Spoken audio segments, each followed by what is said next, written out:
阿伟，为什么这台冷气的声音特别大？这声音听起来就是电风马达。那我们要先把它机子拆开来看一下。那有什么原因会造成它电风马达会有声音？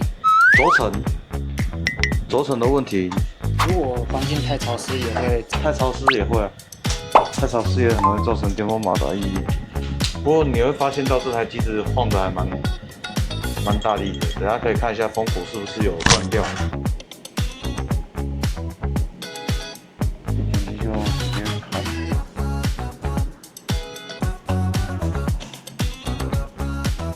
正常来说，我们电风马达拨下去的，应该是要很滑顺的，一直到前，还连绕一圈都绕不到。